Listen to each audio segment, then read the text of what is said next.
Hello everyone, welcome to Raise Education. അപ്പോൾ എല്ലാവരും mid term exam ഒക്കെ കഴിഞ്ഞ് ഇങ്ങനെ ഇരിക്കുകയായിരിക്കും. അപ്പോഴേക്കും ഓണം എക്സാം വരാനായി. അപ്പോൾ ഇനി കുറച്ച് ദിവസങ്ങളേ ഉള്ളൂ. ഉള്ള ടൈം നമ്മൾ എന്ത് ചെയ്യണം, മാക്സിമം യൂട്ടിലൈസ് ചെയ്യുക, നന്നായിട്ട് പഠിക്കുക. അപ്പോൾ ഇന്ന് എന്തായാലും നമ്മുടെ 9ാം ക്ലാസ്സിലെ ബയോളജിയിലെ ഇമ്പോർട്ടൻ്റ് ആയിട്ടുള്ള കുറച്ച് ക്വസ്റ്റ്യൻസ് ആണ് നമ്മൾ ഡിസ്കസ് ചെയ്യാൻ പോകുന്നത്. ഇപ്പോൾ മിഡ് ടേം എക്സാം കഴിഞ്ഞവർക്ക് ചിലർക്കൊക്കെ ഈ ക്വസ്റ്റ്യൻസ് ചിലപ്പോൾ വന്നിട്ടുണ്ടായിരിക്കും. ഇനി അല്ലെങ്കിൽ ഓണ പരീക്ഷയ്ക്ക് എക്സ്പെക്ട് ചെയ്യാൻ പറ്റുന്ന കുറച്ച് ക്വസ്റ്റ്യൻസ് ആണ് നമ്മൾ ഡിസ്കസ് ചെയ്യുന്നത്. യെസ്, അപ്പോൾ ഞാനിവിടെ ഓരോ ക്വസ്റ്റ്യൻസ് പറയുന്നതിനനുസരിച്ച് നിങ്ങൾ എന്ത് ചെയ്യണം, ആ ക്വസ്റ്റ്യൻസ് നോട്ട് ചെയ്യുക, പറയുന്ന ആൻസേഴ്സും നോട്ട് ചെയ്യുക. എല്ലാം വളരെ ഇമ്പോർട്ടൻ്റ് ആയിട്ടുള്ള ക്വസ്റ്റ്യൻ ആയതുകൊണ്ട് തന്നെ നിങ്ങൾ ഈ ഒരു വീഡിയോ ഫുള്ള് കാണുക. യെസ്, അങ്ങനെയാണെങ്കിൽ നമുക്ക് ആദ്യത്തെ ചോദ്യത്തിലേക്ക് പോയാലോ. Yes, first question, which are the two types of metabolism? രണ്ട് തരം മെറ്റബോളിസം ഏതെല്ലാം? വളരെ ഇമ്പോർട്ടൻ്റ് ആയിട്ടുള്ള ഒരു ചോദ്യമാണ്, എക്സാമിന് ചോദിക്കാറുള്ള ഒരു ക്വസ്റ്റ്യൻ ആണ്. മെറ്റബോളിസം എന്ന് പറഞ്ഞു കഴിഞ്ഞാൽ നമ്മുടെ സെല്ലിൻ്റെ അകത്ത് നടക്കുന്ന എല്ലാ കെമിക്കൽ റിയാക്ഷൻസിനെയും, ഓക്കെ, കോശത്തിനകത്ത് നടക്കുന്ന എല്ലാ രാസപ്രവർത്തനങ്ങളെയും ചേർത്ത് വിളിക്കുന്നതാണ് മെറ്റബോളിസം എന്ന് പറയുന്നത്. അതിനെ നമുക്ക് രണ്ടാക്കാം, അല്ലെ, രണ്ടാക്കി തിരിക്കാം. ഏതൊക്കെയാണ്? അനബോളിസം, ഓക്കെ, അനാബോളിസം, അതേപോലെ കാറ്റാബോളിസം.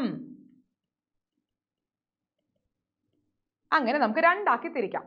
യെസ്, എന്താണ് ആനബോളിസം എന്ന് പറഞ്ഞു കഴിഞ്ഞാൽ? ആനബോളിസം എന്ന് പറഞ്ഞു കഴിഞ്ഞാൽ മോളിക്യൂളുകൾ കൂടിച്ചേരുന്ന പ്രോസസ്സാണ്, അല്ലേ? തന്മാത്രകൾ എന്ത് ചെയ്യുന്നു? കൂടിച്ചേരുന്നു. മോളിക്യൂൾസ് കമ്പൈൻ ചെയ്യുന്ന പ്രോസസ്സാണ് ആനബോളിസം എന്ന് പറയുന്നത്. കമ്പൈൻ ചെയ്യുന്നു.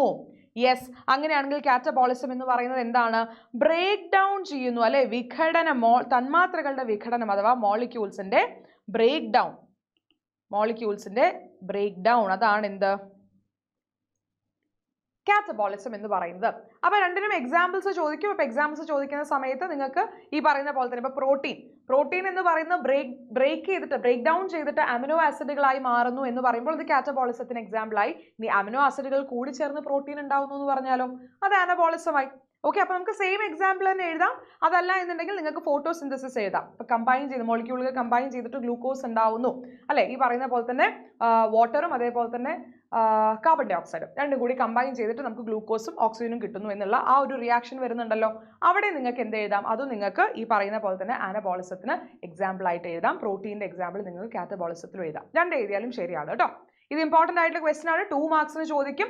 ചിലപ്പോൾ ഇങ്ങനെ ജസ്റ്റ് ഏതൊക്കെയാണെന്ന് മാത്രം ചോദിക്കും, അതല്ലെങ്കിൽ വിത്ത് എക്സാമ്പിൾസ് എഴുതാനും പറയും. അടുത്ത ചോദ്യത്തിലേക്ക് പോവാം. What is facilitated diffusion? മക്കളെ, മൂവ്മെന്റ്, അതായത് ഓരോ മോളിക്യൂളുകളുടെയും മൂവ്മെന്റിനെ പറ്റി പറയുന്ന ഭാഗമുണ്ടല്ലോ. ഈ ഓസ്മോസിസ് എന്താണ്, ഡിഫ്യൂഷൻ എന്താണ്, ഫെസിലിറ്റേറ്റഡ് ഡിഫ്യൂഷൻ എന്താണ്, ആക്റ്റീവ് ട്രാൻസ്പോർട്ട് എന്താണ്?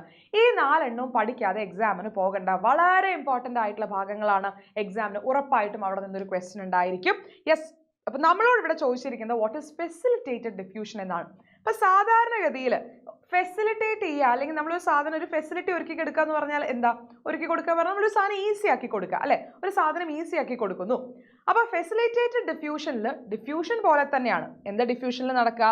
മോളിക്യൂളുകൾ ഹയർ കോൺസെൻട്രേഷനിൽ നിന്നും, ഗാഢത കൂടിയ ഭാഗത്ത് നിന്നും എന്ത് ചെയ്യുന്നു? ലോവർ കോൺസെൻട്രേഷൻ, മോളിക്യൂളുകളുടെ ലോവർ കോൺസെൻട്രേഷൻ ഉള്ള ഭാഗത്തേക്ക്, ഗാഢത കുറഞ്ഞ ഭാഗത്തേക്ക് എന്ത് ചെയ്യുന്നു? സഞ്ചരിക്കുന്നു. കോൺസെൻട്രേഷൻ കൂടിയ ഭാഗത്തു നിന്നും മോളിക്യൂളുകൾ അതിന്റെ കോൺസെൻട്രേഷൻ കുറഞ്ഞ ഭാഗത്തേക്ക് മൂവ് ചെയ്യുന്നതാണ് ഡിഫ്യൂഷൻ എന്ന് പറയുന്നത്. അപ്പോൾ ഫെസിലിറ്റേറ്റഡ് ഡിഫ്യൂഷൻ എന്താണ്? ഇങ്ങനെ തന്നെയാണ്, ഡിഫ്യൂഷൻ തന്നെയാണ്. പക്ഷേ ഇവിടെ ആ ഒരു ഡിഫ്യൂഷൻ എന്ന് പറയുന്ന പ്രോസസ്സ് ഈസി ആക്കാൻ വേണ്ടിയിട്ട് എന്തുണ്ടായിരിക്കും? ചില പ്രോട്ടീനുകൾ ഉണ്ടായിരിക്കും. ചില പ്രോട്ടീനുകളെ കാണാൻ പറ്റും. ഏതൊക്കെയാണ് പ്രോട്ടീൻ എന്ന് പറയുന്നത്? കാരിയർ പ്രോട്ടീൻസും ഉണ്ട്, അതുപോലെ തന്നെ ചാനൽ പ്രോട്ടീനുകളെയും കാണാം. ഓക്കെ, കാരിയർ പ്രോട്ടീനുകൾ, അതായത് വാഹക പ്രോട്ടീനുകളും ഉണ്ട്, അതുപോലെ തന്നെ എന്താണ്? ചാനൽ പ്രോട്ടീനുകളും എവിടെ ഉണ്ടായിരിക്കും? ഈ പറയുന്ന സെൽ മെംബ്രെയിൻ അഥവാ കോശസ്തരത്തിൽ കാണാൻ പറ്റും. അപ്പോൾ സാധാരണ ഡിഫ്യൂഷൻ തന്നെ, പക്ഷെ ഫെസിലിറ്റേറ്റഡ് ഡിഫ്യൂഷൻ ആകുമ്പോൾ ഒരു ഫെസിലിറ്റി ഒരുക്കി കൊടുക്കണം, അല്ലെ? ഒന്ന് ഹെൽപ്പ് ചെയ്യണം. അപ്പോൾ ഹെൽപ്പ് ചെയ്യാൻ ആരുണ്ടായിരിക്കും? ഈ പറയുന്ന കാരിയർ പ്രോട്ടീനുകളോ ചാനൽ പ്രോട്ടീനുകളോ ഉണ്ടായിരിക്കും. അപ്പോൾ ഇത് വളരെ ഇമ്പോർട്ടൻ്റ് ആണ്. ഇതിൽ വേറൊരു പോയിന്റ് നിങ്ങൾക്ക് പറയാം. ഇതിൽ എന്താണ്? എനർജി ആവശ്യമില്ല. ഓക്കെ, എനർജി അഥവാ ഊർജം എന്ന് പറയുന്നത് ആവശ്യമില്ല എന്ന് എഴുതാം. എനർജി ആവശ്യം വരുന്നത് എവിടെയാണ്? നമ്മൾ പഠിച്ചത് ഒരൊറ്റ പ്രോസസ്സിലാണ്. അത് ഏതായിരുന്നു? Active transport. ആക്റ്റീവ് ട്രാൻസ്പോർട്ടിൽ മാത്രമേ എന്ത് ചെയ്യുന്നുള്ളൂ? എനർജി അഥവാ ഊർജ്ജം ഉപയോഗിക്കുന്നുള്ളൂ. ബാക്കി ഓസ്മോസിസിലും ഡിഫ്യൂഷനിലും ഫെസിലിറ്റേറ്റഡ് ഡിഫ്യൂഷനിലും എനർജി അഥവാ ഊർജ്ജം എന്ന് പറയുന്നത് ഉപയോഗിക്കുന്നില്ല. റെഡിയാണല്ലോ? യെസ്, അടുത്ത ചോദ്യം. Give any 2 examples for protein. മക്കളെ ബയോമോളിക്യൂൾസിൻ്റെ എക്സാമ്പിൾസ് എപ്പോഴും എക്സാമിന് ചോദിക്കും. കാർബോഹൈഡ്രേറ്റിൻ്റെ എക്സാമ്പിൾസ് ചോദിക്കാം, അതല്ലെങ്കിൽ പ്രോട്ടീൻ്റെ ചോദിക്കാം, അതല്ലെങ്കിൽ ലിപ്പിഡിൻ്റെ ചോദിക്കാം, അല്ലെങ്കിൽ ന്യൂക്ലിക് ആസിഡിൻ്റെയും ചോദിക്കാം. 4ൻ്റെയും ചോദിക്കാം. അതിൻ്റെ ഓരോന്നിൻ്റെയും എക്സാമ്പിൾസ് പഠിച്ചു വെക്കുക. പ്രോട്ടീൻ എക്സാമ്പിളുകൾ നമുക്ക് ഏതൊക്കെ പറയാം? എൻസൈംസ് പറയാം അല്ലെ, എൻസൈമുകൾ പറയാം, എൻസൈമുകൾ. അതും അല്ലെങ്കിൽ എന്ത് പറയാം? ഹോർമോൺസ് പറയാം അല്ലെ, ഹോർമോണുകൾ പറയാം. അതുമല്ലെങ്കിൽ ആന്റിബോഡീസ്, ആന്റിബോഡികൾ. ഓക്കെ, അപ്പൊ ഇതിൽ ഏതെങ്കിലും 2 എണ്ണം എഴുതിയാൽ മതി. ഏതെങ്കിലും 2 എണ്ണേ ചോദിച്ചിട്ടുള്ളൂ എന്നുണ്ടെങ്കിൽ 2 എണ്ണം എഴുതിയാൽ മതി. ഇപ്പൊ കാർബോഹൈഡ്രേറ്റിനെ ആണെങ്കിലും നിങ്ങൾ എല്ലാം പഠിച്ചു വെക്കുക. ഇപ്പൊ cellulose, glucose, fructose, galactose, starch എല്ലാം പഠിച്ചു വെക്കുക. ഏതെങ്കിലും ചിലപ്പോൾ ഏതെങ്കിലും 3 എണ്ണം എഴുതാൻ പറയും, ചിലപ്പോൾ ഏതെങ്കിലും 2 എണ്ണം എഴുതാൻ പറയും, അല്ലെങ്കിൽ 4 എണ്ണം എഴുതാൻ പറയുന്ന കേസുകളുണ്ട്. യെസ്, റെഡി ആണല്ലോ? അടുത്ത ചോദ്യം, which are the processes denoted by A and B in the illustration? ചിത്രീകരണത്തിലെ A, B എന്നിവ എന്തിനെ സൂചിപ്പിക്കുന്ന പ്രക്രിയകളാണ് എന്നാണ് ചോദിക്കുന്നത്. യെസ്, നിങ്ങൾ ടെക്സ്റ്റ് ബുക്കിൽ കൊടുത്തിരിക്കുന്ന ഇമേജുകളാണ് ഈ പറയുന്ന എയും ബിയും. എന്താണ് എ എന്ന് പറയുന്നത്? എന്താണ്? ഒരു വേവ് ലൈക്ക് മൂവ്മെന്റ് അല്ലെ, ഭക്ഷണം ഇങ്ങനെ ഒരു വേവ് പോലെ പോകുന്നു, അല്ലെ ഒരു വേവ് ലൈക്ക് മൂവ്മെന്റ് പോലെ പോകുന്നു എന്ന് പറയുമ്പോൾ അത് ഏതാണ്? പെരിസ്റ്റാൾസിസ് അല്ലെ, പെരിസ്റ്റാൾസിസ്. ഓക്കെ, ഇനി ബി എന്ന് പറയുന്നതോ? ബി എന്ന് പറയുന്നത് എന്താണ്? നമ്മുടെ സ്റ്റൊമക്കിലൊക്കെ നടക്കുന്ന മസിൽസ് ഇങ്ങനെ ആവുന്നു. മറ്റേത് ഇങ്ങനെ വേവ് പോലെ എങ്ങനെയാണ് മൂവ് ചെയ്തിട്ടുണ്ടായിരുന്നത്. പക്ഷേ ഈ പ്രോസസ്സിൽ ഇങ്ങനെ സൈഡിൽ നിന്നായിരിക്കും ഈ ഒരു മൂവ്മെന്റ് ഉണ്ടാവുക. ഇതിനെ നമ്മൾ എന്ത് പറയുന്നു? സെഗ്മെന്റേഷൻ എന്ന് പറയും. ഇതിനെ നമ്മൾ സെഗ്മെന്റേഷൻ എന്ന് പറയുന്നു. ഓക്കെ, അപ്പോൾ എ എന്ന് പറയും, നിങ്ങൾ നോക്കുക ഇതിൻ്റെ ഈ ഒരു മൂവ്മെന്റ് നോക്കിയാൽ മതി. ആരോ എങ്ങോട്ടാണെന്നുള്ളത് നോക്കിയാൽ മതി. ആരോ ഇങ്ങനെ താഴേക്കായിട്ടാണ് കാണിച്ചിരിക്കുന്നതെങ്കിൽ അത് പെരിസ്റ്റാൾസിസ് ആയിരിക്കും. നേരെ മറിച്ച് ഇങ്ങനെ സൈഡിൽ നിന്നാണ് ആരോ വരുന്നത് എന്നുണ്ടെങ്കിൽ അത് സെഗ്മെന്റേഷൻ ആയിരിക്കും. അപ്പോൾ ആരോ മാർക്ക് നോക്കിക്കഴിഞ്ഞാൽ കൃത്യമായിട്ട് ഏതാണ് പ്രോസസ്സ് എന്നുള്ളത് കിട്ടും കേട്ടോ. അടുത്ത ക്വസ്റ്റ്യനിലേക്ക് പോവാം. How does the uvula and epiglottis help in swallowing food? എന്താണ്? ആഹാരം വിഴുങ്ങുമ്പോൾ ഗ്രസനയിൽ കാണുന്ന ചെറുനാക്കും എപ്പിഗ്ലോട്ടിസും സഹായകമാകുന്നത് എപ്രകാരമാണ് എന്നാണ് ചോദിച്ചിരിക്കുന്നത്. യെസ്, ഉവ്യൂള, ചെറുനാക്ക്.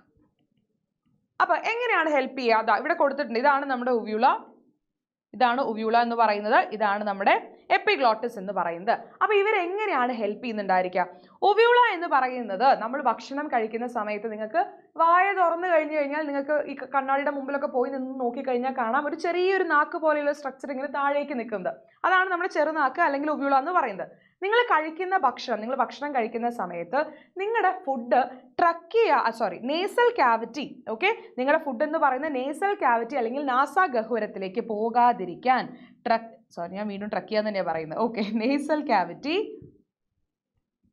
അല്ലെങ്കിൽ നാസാഗഹ്വരം. അപ്പോൾ ആ നേസൽ ക്യാവിറ്റിയിലേക്ക് ഫുഡ് പോവാതിരിക്കാൻ വേണ്ടിയിട്ട് ഉള്ള ഒരു ഹെൽപ്പ് ചെയ്യുന്ന ഒരു സ്ട്രക്ചറാണ് ഉവ്യൂള എന്ന് പറയുന്നത്. അപ്പോൾ നിങ്ങളിങ്ങനെ ഭക്ഷണം കഴിക്കുന്ന സമയത്ത് ഭക്ഷണം ഇവിടെ ഇങ്ങനെ എത്തുന്ന സമയത്ത് ഇതിൽ തട്ടി കഴിഞ്ഞ് കഴിഞ്ഞാൽ ഭക്ഷണം ഓട്ടോമാറ്റിക്കലി താഴേക്ക് വരും. മറ്റേ എന്ത് സംഭവിക്കും? ഇതില്ലെങ്കിൽ നേരെ മുകളിലേക്ക്, അതായത് നിങ്ങളുടെ നേസൽ ക്യാവിറ്റിയിലേക്ക് ഫുഡ് കയറാനുള്ള സാധ്യതയുണ്ട്. അതാണ് നമ്മൾ പറയുന്നത് ഭക്ഷണം കഴിക്കുന്ന സമയത്ത് സംസാരിക്കരുതെന്ന് പറയും അല്ലേ. ഭക്ഷണം കഴിക്കുന്ന സമയത്ത് നമ്മൾ സംസാരിക്കുമ്പോൾ എന്ത് സംഭവിക്കും? ഫുഡ് ഈ പറയുന്ന ഉവ്യൂളനെ ക്രോസ് ചെയ്ത് മുകളിലേക്ക് വരാനുള്ള സാധ്യതയുണ്ട്. ഇനി എപ്പിഗ്ലോട്ടിസ് എങ്ങനെയാണ് ഹെൽപ്പ് ചെയ്യുന്നത്? എപ്പിഗ്ലോട്ടിസ് എന്ന് പറയുന്ന ഈ ഭാഗമാണ്. ഈ എപ്പിഗ്ലോട്ടിസ് എങ്ങനെയാണ് സഹായിക്കുന്നുണ്ടായിരിക്കുക? ഈ പറയുന്ന പോലെ തന്നെ ഭക്ഷണം കൃത്യമായിട്ട് എന്ത് ചെയ്യണം? ഈസോഫാഗസിന്റെ അകത്തേക്ക് പോകാനായിട്ട് കൃത്യമായിട്ട് അന്നനാളത്തിലേക്ക് ഈ വരുന്ന ഭക്ഷണം കൃത്യമായിട്ട് എന്ത് ചെയ്യണം? ഈ അന്നനാളത്തിലേക്ക് കിടക്കണം അല്ലെ, അന്നനാളത്തിലേക്ക് കിടക്കണം. അപ്പോൾ ആ അന്നനാളത്തിലേക്ക് കൃത്യമായിട്ട് എന്ത് ചെയ്യണം? ആഹാരത്തിനെ എത്തിക്കാൻ വേണ്ടി ഹെൽപ്പ് ചെയ്യുന്ന സ്ട്രക്ചറാണ് ഏത്? എപ്പിഗ്ലോട്ടിസ് എന്ന് പറയുന്നത്. ഓക്കെ, എപ്പിഗ്ലോട്ടിസ് വെച്ചിട്ട് നമ്മുടെ ഈ പറയുന്ന ശ്വാസനാളം എന്ന് പറയുന്നത് എന്ത് ചെയ്യും? ക്ലോസ് ചെയ്യപ്പെടും. നമ്മൾ ട്രക്കിയ എന്ന് പറയുന്നത് ക്ലോസ് ചെയ്യപ്പെടും. സോ ദാറ്റ് ഫുഡ് എന്ത് ചെയ്യില്ല? ഫുഡ് ഇങ്ങോട്ട് പോവില്ല, പകരം ഫുഡ് എന്ത് ചെയ്യും? നേരെ നമ്മുടെ ഈസോഫാഗസ് അല്ലെങ്കിൽ അന്നനാളത്തിലേക്ക് പോകും. ഓക്കെ, ഇത് ഇമ്പോർട്ടൻ്റ് ആയിട്ടുള്ള ക്വസ്റ്റൻ ആണ്. 2 മാർക്സിനൊക്കെ ആയിരിക്കും മിക്കവാറും ചോദിക്കുന്നുണ്ടായിരിക്കാം. അപ്പോൾ ഉവ്യൂള എന്ന് പറയുന്ന നേസൽ ക്യാവിറ്റി അഥവാ നാസാഗഹ്വരത്തിലേക്ക് പോവാതിരിക്കാനും ഈ പറയുന്ന എപ്പിഗ്ലോട്ടിസ് എന്ന് പറയുന്നത് കൃത്യമായിട്ട് ആ ട്രക്കിയനെ കൃത്യമായിട്ട് ക്ലോസ് ചെയ്തുകൊണ്ട് നമ്മുടെ ഫുഡ് ഈസോഫാഗസ് അഥവാ അന്നനാളത്തിലേക്ക് പോകാൻ വേണ്ടിയിട്ട് സഹായിക്കുന്നതാണ്. അടുത്ത ചോദ്യം, what is the digestive juice of liver? Okay, എന്താണ് ലിവറിന്റെ ഡൈജസ്റ്റീവ് ജ്യൂസ് എന്നാണ് ചോദിച്ചിരിക്കുന്നത്. What is it's function? കരൾ ഉൽപ്പാദിപ്പിക്കുന്ന ദഹനരസം ഏത്? ഇതിന്റെ ധർമ്മം എന്ത് എന്നാണ് ചോദിച്ചത്. യെസ്, ലിവർ ഉൽപ്പാദിപ്പിക്കുന്ന ഡൈജസ്റ്റീവ് ജ്യൂസിന്റെ പേരെന്താണ്? ബൈൽ അല്ലേ. ബൈൽ എന്ന് പറയുന്ന ഡൈജസ്റ്റീവ് ജ്യൂസ് ആണ് ലിവർ എന്ത് ചെയ്യുന്നത്, ഉൽപ്പാദിപ്പിക്കുന്നത്. ബൈൽ അല്ലെങ്കിൽ പിത്തരസം. ഓക്കെ, ബൈൽ അല്ലെങ്കിൽ പിത്തരസം എന്ന് പറയും. ഇതിന് ഏറ്റവും വലിയ പ്രത്യേകത എന്ന് പറയുന്നത് ഇതിൽ എന്തില്ലടാ, ഇതിൽ എൻസൈമുകൾ ഇല്ല. ഇതിൽ എൻസൈംസ് എന്ന് പറയുന്നത് ആബ്സെന്റ് ആണ്. എൻസൈംസ് എന്ന് പറയുന്നത് ആബ്സെന്റ് ആണ്. ഇനി എന്താണ് ഇവരുടെ ഫംഗ്ഷൻ? മെയിൻ ആയിട്ട് ഈ പറയുന്ന കരളിന്റെ ഫംഗ്ഷൻ എന്ന് പറയുന്നത് എന്താണ് നമ്മുടെ ഫാറ്റ് അല്ലെ, കൊഴുപ്പിനെ ചെറിയ ചെറിയ പാർട്ടിക്കിൾസ് ആയിട്ട്, സ്മോൾ പാർട്ടിക്കിൾസ് ആയിട്ട് ബ്രേക്ക് ഡൗൺ ചെയ്യാൻ വേണ്ടിയിട്ട്, കൊഴുപ്പിനെ ചെറിയ ചെറിയ ചെറിയ കണികകളായിട്ട് അല്ലെങ്കിൽ പാർട്ടിക്കിൾസ് ആയിട്ട് മാറ്റാൻ വേണ്ടിയിട്ട് ഹെൽപ്പ് ചെയ്യുന്നതാണ് ആര്, ഈ പറയുന്ന ബൈൽ. ഓക്കെ, അതിലെന്തില്ല, അതിൽ എൻസൈമുകൾ എന്ന് പറയുന്നത് ആബ്സെന്റ് ആണ്. ഫാറ്റിനെ ബ്രേക്ക് ഡൗൺ ചെയ്യാൻ വേണ്ടി ഹെൽപ്പ് ചെയ്യും. ഓൾസോ അവർക്ക് ഒരു ഫംഗ്ഷൻ കൂടിയുണ്ട്, ടു റെഗുലേറ്റ് ദ pH അല്ലേ. pH കൃത്യമായിട്ട് നിലനിർത്താൻ വേണ്ടിയിട്ട്, pH എന്ന് പറയുന്നത് കൃത്യമായിട്ട് നിലനിർത്താൻ അഥവാ ക്രമീകരിക്കാൻ വേണ്ടിയിട്ട് ആര് ഹെൽപ്പ് ചെയ്യുന്നുണ്ടായിരിക്കും, ഈ പറയുന്ന നമ്മുടെ ബൈൽ ഹെൽപ്പ് ചെയ്യുന്നുണ്ടായിരിക്കും. ഓക്കെ, അപ്പോൾ ബൈലിന്റെ ഫംഗ്ഷൻ ചോദിച്ചാൽ പറയാ, ബൈൽ എന്ന് പറയുന്ന ആരാ പ്രൊഡ്യൂസ് ചെയ്യുന്ന, എവിടെയാണ് പ്രൊഡ്യൂസ് ചെയ്യുന്നത്, ലിവറിൽ അല്ലെ. ലിവർ ഉൽപ്പാദിപ്പിക്കുന്ന, കരൾ ഉൽപ്പാദിപ്പിക്കുന്ന ഡൈജസ്റ്റീവ് ജ്യൂസ് ആണ് ബൈൽ എന്ന് പറയുന്നത്. അതിന്റെ ധർമ്മം എന്ന് പറയുന്ന ഫാറ്റിനെ ബ്രേക്ക് ഡൗൺ ചെയ്യുക, കൂടാതെ ഈ പറയുന്ന പോലെ തന്നെ pH ക്രമീകരിക്കുക, pH റെഗുലേറ്റ് ചെയ്യുക എന്നുള്ള രണ്ട് ഫംഗ്ഷൻ അല്ലെ. ഇത് നേരെ എത്തുന്നത് എങ്ങോട്ടാ, ഇത് നേരെ എത്തുന്നത് നമ്മുടെ ഡുവോഡിനത്തിലേക്കാണ് അല്ലെ. ഡുവോഡിനത്തിലേക്ക് അത് വരുന്നുണ്ടായിരിക്കുക. അവിടെ വെച്ചിട്ടാണ് ബാക്കി ഈ പറയുന്ന ഫാറ്റിന്റെ ഡൈജഷൻ അതിനൊക്കെ വേണ്ടിയിട്ട് ഹെൽപ്പ് ചെയ്യുന്നത്. Ready? Next question, what is the double layered membrane of heart called? ഹൃദയത്തിന്റെ ഇരട്ട സ്തരാവരണം ഏത്, അല്ലെങ്കിൽ അതിനെ എന്ത് വിളിക്കുന്നു എന്നാണ് ചോദ്യം. അപ്പൊ ഇതിന്റെ ആൻസർ ഞാൻ പറയില്ല, ഇതിന്റെ ആൻസർ നിങ്ങൾ പറയണം. ഈ വീഡിയോന്റെ താഴെ കമന്റ് ചെയ്യുക. ഈ ഒരു വീഡിയോ നിങ്ങൾക്ക് ഉറപ്പായിട്ടും യൂസ്ഫുൾ ആയിട്ടുണ്ടാവും എന്ന് മിസ്സിന് അറിയാം. യൂസ്ഫുൾ ആവും, എന്തായാലും ഓണം എക്സാമിന് യൂസ്ഫുൾ ആയിരിക്കും. അപ്പോൾ എന്തായാലും ഈ വീഡിയോ ഇഷ്ടപ്പെട്ടെങ്കിൽ ലൈക്ക് ചെയ്യാൻ മറക്കരുത്. ഓൾസോ ഫ്രണ്ട്സിനൊക്കെ ഷെയർ ചെയ്ത് കൊടുക്കുക. എല്ലാവരും പഠിക്കട്ടെ, എല്ലാവരും ക്വസ്റ്റ്യൻസ് ഒക്കെ കാണട്ടെ അല്ലെ, എല്ലാവർക്കും നല്ല മാർക്ക് കിട്ടട്ടെ. അപ്പോൾ ഷെയർ ചെയ്ത് കൊടുക്കുക. ഇനി വരുന്ന ദിവസങ്ങൾ നമ്മൾ ഓണം എക്സാമിനുള്ള പ്രിപ്പറേഷൻ ആണ്. നമ്മൾ ഒരുപാട് വീഡിയോസ് ചാനലിൽ അപ്ലോഡ് ചെയ്യുന്നുണ്ടായിരിക്കും. അപ്പോൾ എന്ത് ചെയ്യുക, നമ്മുടെ ചാനൽ സബ്സ്ക്രൈബ് ചെയ്യുക മറക്കരുത്. ആൻഡ് ഓൾസോ ഈ ഒരു ആൻസറും കൂടി നിങ്ങൾ താഴെ കമന്റ് ചെയ്യുക. അപ്പോൾ എന്തായാലും നമുക്ക് അടുത്തൊരു വീഡിയോയിൽ കാണാം. Till then bye bye.